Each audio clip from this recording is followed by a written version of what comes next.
अब जो 95% electoral bonds का पैसा एक पार्टी यानी कि भारतीय जनता पार्टी को मिला, हम भी ये जानना चाहते हैं, देश भी ये जानना चाहता है कि उसके एवज में आपने क्या हवाई अड्डे बेचे हैं, आपने क्या कोयले की खदानें बेची हैं, आपने क्या किया है, या एमएलए खरीदे हैं, या नए सूट सिलवाए हैं।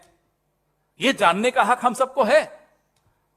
या नए हवाई जहाज खरीदे हैं, हमें नहीं मालूम आपने क्या खरीदा। 95% यानी कि 5,200 करोड़ रुपए भारतीय जनता पार्टी के अकेले के खाते में इलेक्टोरल बॉन्ड से आया है। हम माननीय सर्वोच्च न्यायालय के इस आदेश का खुले दिल से स्वागत करते हैं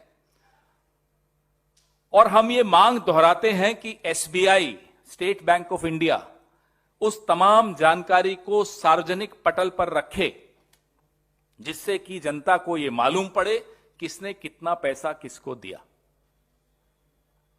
आपको याद होगा कि यह electoral bond scheme Bharatiya Janata party की मोदी सरकार मनी बिल के तौर पे लेकर आई थी ताकि राज्यसभा में इस पर कोई चर्चा ना हो, कोई बहस ना हो और सीधा पारित हो जाए। आज भी हमें डर है और हमारा डर भी जायज है।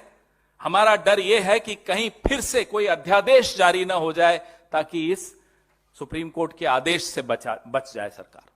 यह डर हमारा जायज है। इस डर को हम आपके साथ साझा कर रहे हैं।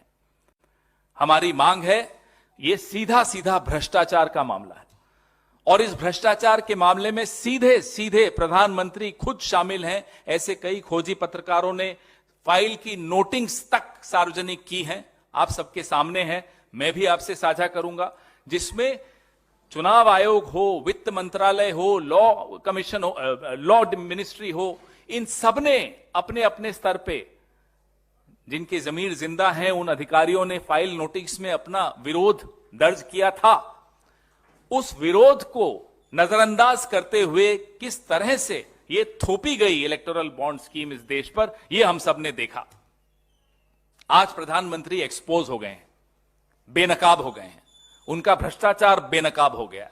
ये भ्रष्टाचार मैं कहूं, बचते हुए कह दूं कि भाजपा का भ्रष्टाचार है, ये इलेक्टोरल करप्शन है, ये सब मुझे लगता है लाग लपेट की बात होगी। ये सीधा सीधा प्रधानमंत्री द्वारा किया गया एक भ्रष्टाचार है जिसको कानूनी जामा पहनाने का प्रयास किया गया। मनी बिल लाकर आपने मनी का इंतजाम कर दिया विधायक खरीदने के लिए, कोयले की खदान देने के लिए, हवाई अड्डे देने के लिए, अपने मित्रों को उपकृत करने के लिए।